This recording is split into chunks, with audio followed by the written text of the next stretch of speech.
হয়েছিল তখন এই পশ্চিমবঙ্গে বামপন্থীদের সরকার ছিল। সেই বামপন্থীদের সরকার তারা দাঙ্গা হতে দেয়নি, কারণ সরকারের এই ক্ষমতা ছিল। সরকার বলেছিল যে দাঙ্গা করতে আসলে তাদের মাথা ভেঙে গুড়িয়ে দেব আমরা। এই সরকারের এই মুহূর্তে দাঁড়িয়ে সেই ক্ষমতা নেই, তাই জায়গায় জায়গায় ধর্মীয় বিভাজনের নামে ঘৃণার রাজনীতি হয়, চাষ করা হয়। ধর্মের নামে, জাতের নামে, ভাষার নামে আমাদেরকে ভুলিয়ে দেওয়ার চেষ্টা করা হয় যে আমাদের আসল ধর্মটা আসলে খিদে, আমাদের আসল ধর্মটা, আমাদের আসল লড়াইটা আসলে পেটের জন্য, ভাতের লড়াই। জাতের নাম করে আমাদেরকে সেই ভাতের লড়াইটা ভুলিয়ে দেওয়ার চেষ্টা করছে। সেই দাঙ্গাবাজদের বিরুদ্ধে, সেই দুর্নীতিবাজদের বিরুদ্ধে আমাদের লড়াই। আমাদের এই পশ্চিমবঙ্গ বিভিন্ন জায়গায় আমরা দেখছি 8,000-এর বেশি সরকারি স্কুলগুলোকে তুলে দিয়েছে। সাধারণ মানুষ, মধ্যবিত্ত ঘরের ছেলেমেয়েরা, আগের জেনারেশন গোটাটাই সরকারি স্কুলে পড়াশোনা করে আমাদের যে শিক্ষা কাঠামো ছিল সেই উন্নত শিক্ষা কাঠামোয় পড়াশোনা করে বড় হয়েছে। আমাদের যারা শিক্ষকরা ছিল, আমাদের আগামী প্রজন্মকে শিক্ষা দেওয়ার কথা, তাদেরকে পুলিশ লাঠিপেটা করছে। এই মমতা ব্যানার্জির পুলিশ, এই মমতা ব্যানার্জির এই সরকারের তৃণমূলের পুলিশ, তারা লাঠিপেটা করছে আমাদের হবু শিক্ষকদের। এবং যখন মানুষ, যারা সরকারি কর্মচারী, তারা যখন নিজেদের ন্যায্য ডিএ চাইতে যাচ্ছে, সেটার জন্য তাদের আন্দোলন করতে হচ্ছে, তাদের জন্য লাঠিপেটা জুটছে এই সরকারে এসে, এই সরকারের আমলে। আমরা বলতে চাইছি সেটার বিরুদ্ধে আমাদের লড়াই। আমরা লড়াই করতে নেমেছি যাতে পশ্চিমবঙ্গকে আমরা সুরক্ষিত রাখতে পারি, পশ্চিমবঙ্গের বেকার যুবকরা, পশ্চিমবঙ্গের শিক্ষিত বেকাররা কাজ পায়, সেটার জন্য আমরা লড়াই করতে নেমেছি।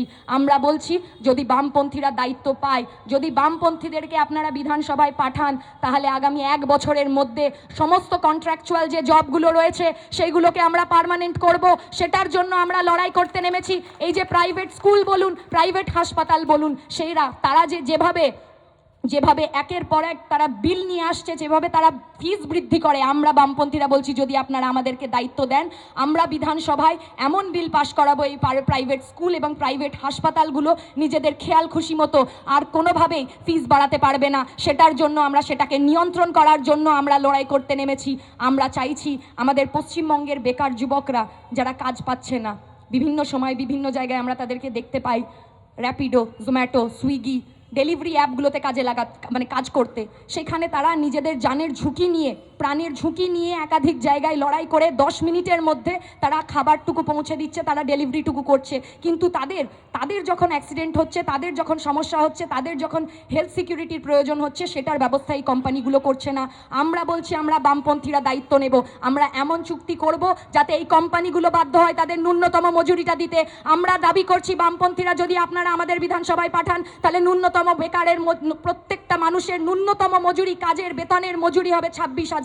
এবং যারা দাবি করছে, যারা বলছে যে এই বেকার ভাতা দিচ্ছি, চুপচাপ ভোটটা এখানে দিয়ে দিও, তাদের বিরুদ্ধেও লড়াই। আসলে 1,500 টাকায় যে ঘরটা চলে না, আসলে গ্যাসের দামটাও যে দিন দিন বাড়ছে, রান্নার গ্যাসের দামটা দিন দিন বাড়ছে। বাইরে যুদ্ধ লাগলে আমাদের রান্নাঘরে যে টান পড়ে সেটা আমরা হাড়ে হাড়ে বুঝছি। তেলের দামটা বাড়ছে, সেটা নিয়ে কোনো সরকার কথা বলছে না, সেটা নিয়ে ভর্তুকি দিচ্ছে না, সেটা নিয়ে লড়াই করছে না। আমরা বামপন্থীরা বলছি আমরা সেটা কমাতে চাই, ভর্তুকি দিতে চাই, লড়াই করতে চাই। আমরা বামপন্থীরা বলছি 100 ইউনিট বিদ্যুৎ বিল ফ্রি হবে এবং তারপরের ইউনিট হাফ হবে, সেটার জন্য আমরা লড়াই করছি।